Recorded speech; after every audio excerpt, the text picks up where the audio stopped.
day Marcus handed me that termination letter, he was smiling. Not a nervous smile, not an apologetic smile, a victory smile, like he'd just won something. He didn't know that in exactly 14 months, he'd be standing in an unemployment office, wearing the same cheap suit he'd bought to impress the executives who would eventually throw him away like garbage. And he definitely didn't know that I'd be the one responsible. But I'm getting ahead of myself. Let me take you back to the beginning, back to when I actually believed that hard work meant something, back to when I trusted the wrong people, back to before I learned that sometimes the best revenge isn't loud. It's silent, it's patient, and it's absolutely devastating. I started at Whitmore and Associates when I was 26 years old, fresh out of business school, hungry, naive, ready to prove myself to anyone who would give me a chance. The company was a mid-sized consulting firm, nothing fancy but stable. They specialize in helping small businesses optimize their operations, reduce costs, and scale efficiently. It wasn't glamorous work, but I loved it. I loved solving problems. I loved watching struggling business owners finally see a path forward. I loved the look on their faces when I told them, "We're going to fix this together." My first client was a woman named Patricia. She owned a small chain of dry cleaners in the suburbs, 3 locations, 17 employees, and a mountain of debt she'd inherited from her late husband. Everyone at the firm had passed on her account.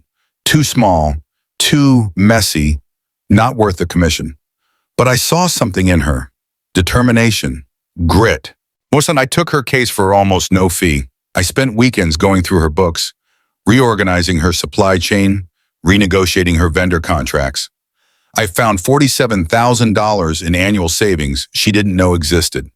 Within 18 months, Patricia had paid off her debt and opened a 4th location. She cried in my office the day she signed the expansion papers.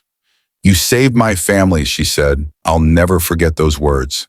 That was the moment I knew I'd found my calling. Over the next 8 years, I built something special at Whitmore and Associates. Not just a career, a reputation. I became the guy people asked for by name. Business owners would call a firm and say, "I heard about what you did for Patricia. I want to work with him." I brought in client after client, small businesses, family companies, a local restaurant on the verge of closing. I specialized in the cases nobody else wanted, the ones that required patience, creativity, and genuine care. And every single one of them succeeded. By the time I was 34, I was generating more revenue than any other consultant in the firm. My client retention rate was 94%, nearly unheard of in the industry. The owners, Richard and Susan Whitmore, treated me like family. Richard would pat me on the back at company parties and say, "This kid is the future of our company."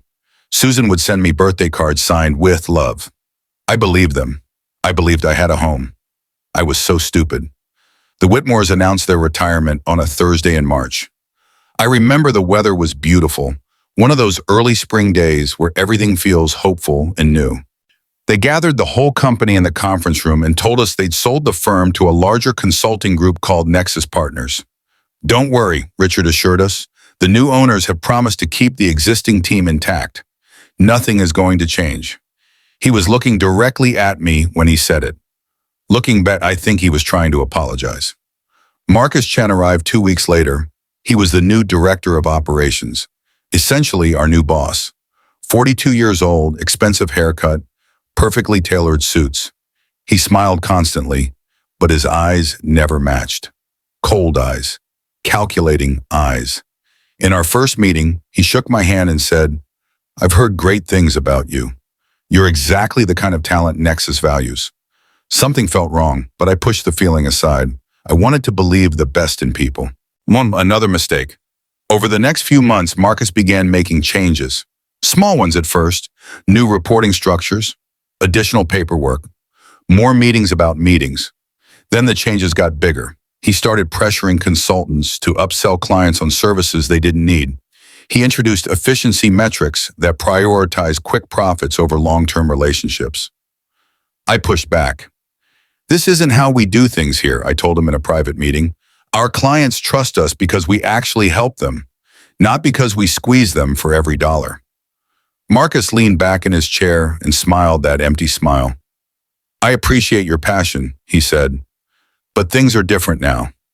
Nexus has expectations, revenue targets. You understand? I didn't understand, but I tried to adapt.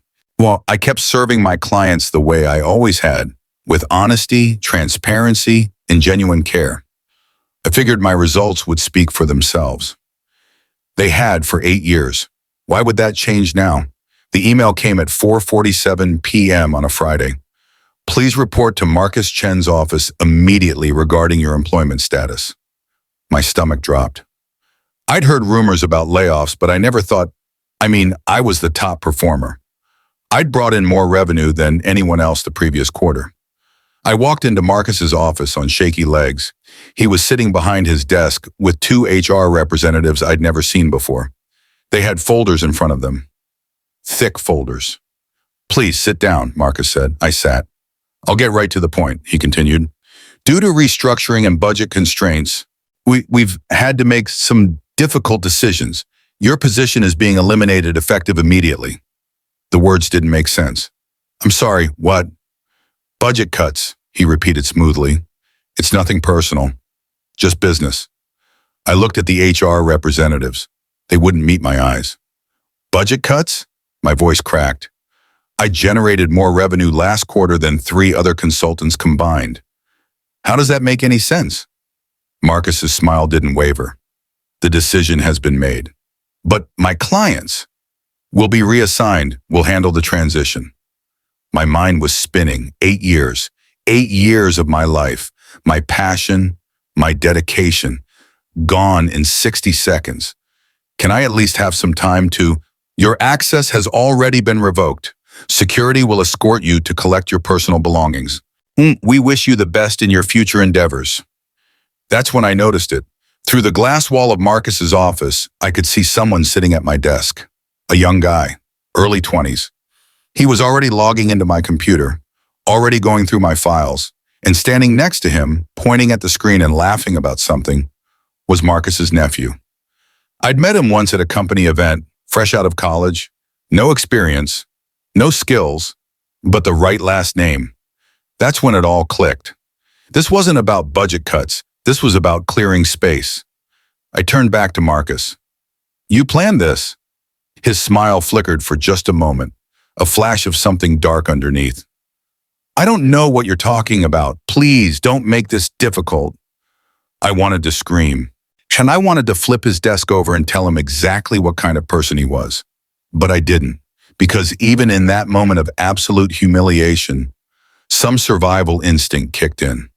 Some quiet voice in the back of my head whispered, "Not yet, not like this." I stood up slowly.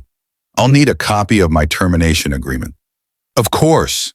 HR will provide everything you need." I walked out without another word. The security guard was waiting. He escorted me to my desk like I was a criminal. I gathered my things in a cardboard box while my coworkers pretended not to notice. 8 years of relationships. Nobody said goodbye. The first month was the hardest. I applied to dozens of bosses. Nothing. I called old contacts. They were sympathetic but unhelpful.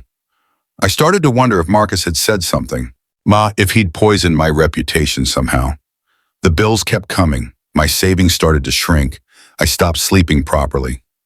Stopped eating properly. Stopped caring about anything except the weight of failure pressing down on my chest. My girlfriend of 2 years, Sarah, tried to be supportive. "You'll find something better," she kept saying. "This is just a setback." But after month 3, her patience wore thin. "You need to move on," she said one night. "You sit around all day researching that company, reading their press releases, tracking what Marcus is doing. It's not healthy." She was right. I was obsessed. I couldn't stop thinking about him, about the injustice, about the fact that I'd given everything to that company and they'd thrown me away like garbage. Sarah left in month 4. I can't watch you destroy yourself," she said at the door. "Call me when you're ready to be yourself again." I didn't call. I sat alone in my apartment, surrounded by stacks of old files and client notes.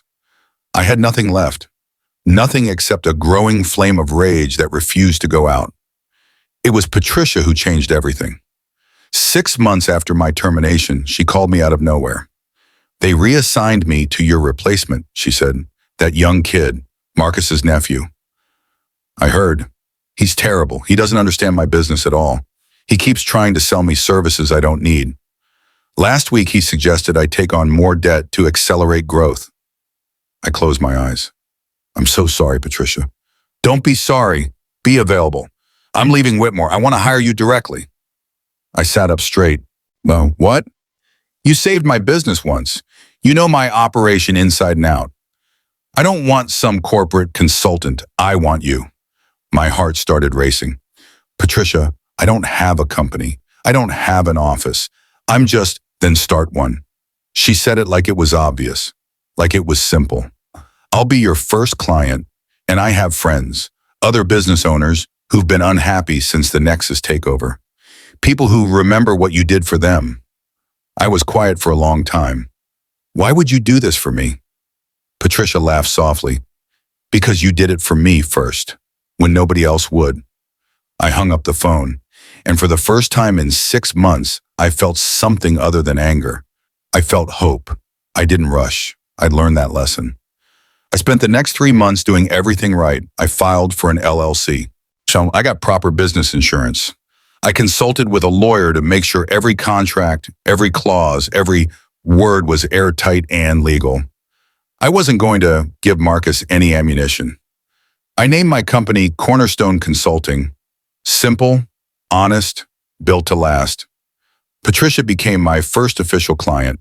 She immediately referred me to 2 other business owners she knew, former Whitmore clients who were frustrated with the new management. They signed within weeks. I didn't poach anyone. I didn't make cold calls. I didn't badmouth my former employer. I just waited. And one by one they came to me. Clients who remembered the work I'd done for them. Clients who'd been mistreated under the new regime. Clients who valued relationships over corporate buzzwords.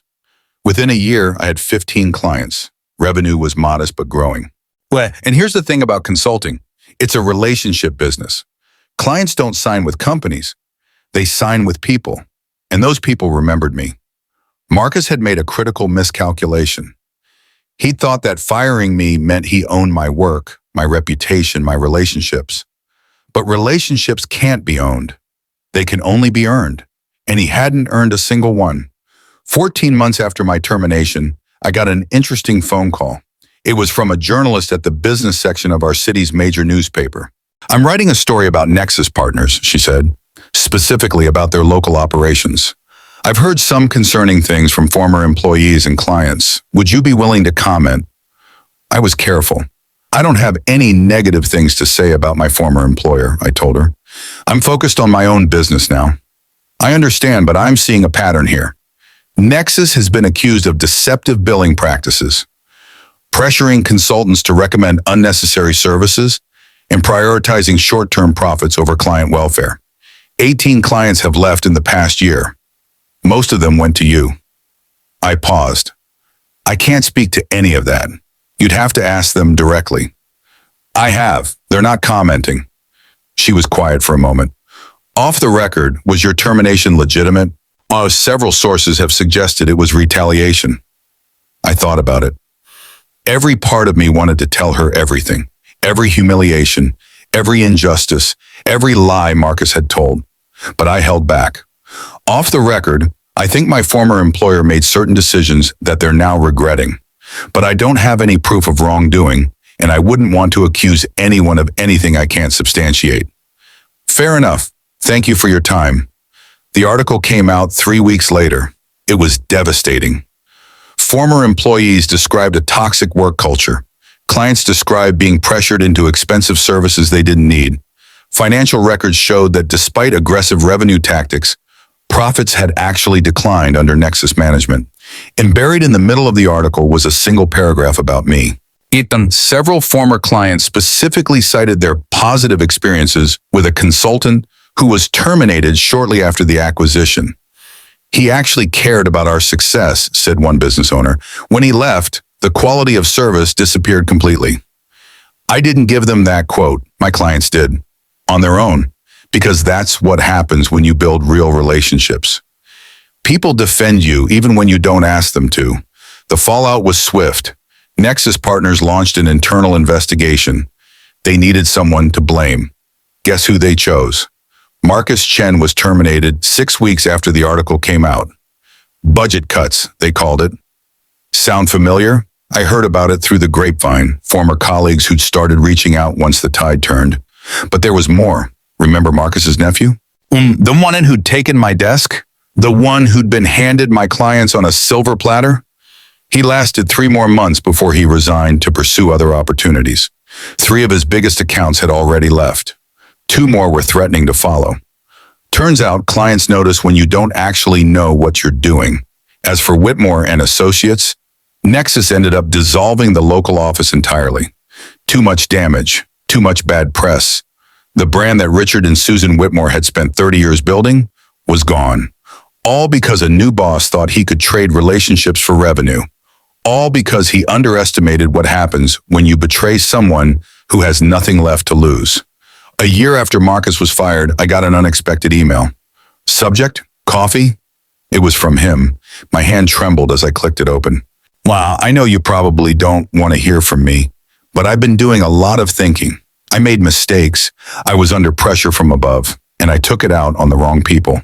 You were one of the best consultants I ever worked with, and I let fear and insecurity turn me into someone I'm not proud of.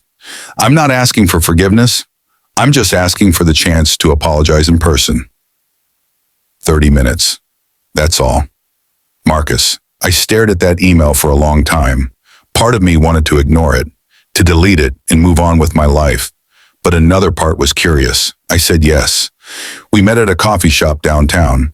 He looked different, older, grayer, smaller somehow, like something essential had been drained out of him. Thank you for coming, he said. I nodded but didn't respond. He took a deep breath. I want you to know I've been in therapy, working through some things, and I realized that what I did to you wasn't about you at all. It was about me, my insecurities, my fear of being replaced. I saw how good you were, how much people respected you, and I felt threatened. He paused. That's not an excuse. It's just the truth. I listened. The day I fired you, I told myself it was just business. But I knew, deep down I knew I was wrong. And every day after that, watching things fall apart, I kept thinking about that moment. The look on your face, the way I smiled. His voice cracked. I'm so sorry. For a long moment, neither of us spoke. Then I said something I hadn't planned to say. Thank you. He looked up, confused. What? Thank you for firing me. His confusion deepened.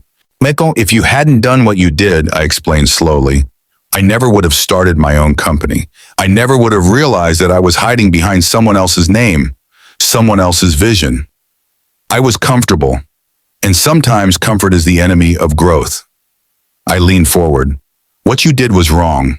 It was cruel and unfair, and it almost destroyed me. But it all forced me to become who I was supposed to be. So in a strange way, I'm grateful. Marcus started to cry. Not dramatic sobs, just quiet tears rolling down his face. I don't deserve that, he whispered. No, I agreed, you don't. But I'm not saying it for you, I'm saying it for me. I stood up to leave. What happens now? He asked. I thought about it. Now you go figure out who you want to be. And I go back to living my life. I walked out of that coffee shop feeling lighter than I had in years. It's been 3 years since that meeting. Cornerstone Consulting has grown beyond anything I imagined. 32 clients, a small team of consultants who share my values, revenue that would make my younger self's head spin. But that's not what I'm most proud of. I'm most proud of the fact that I didn't become the thing that hurt me. I could have been vindictive. I could have badmouthed Marcus to anyone who would listen. I could have celebrated his downfall, mocked his suffering, taken pleasure in his pain. But I didn't, because revenge isn't about hurting the person who hurt you. It's about becoming someone they can never touch again.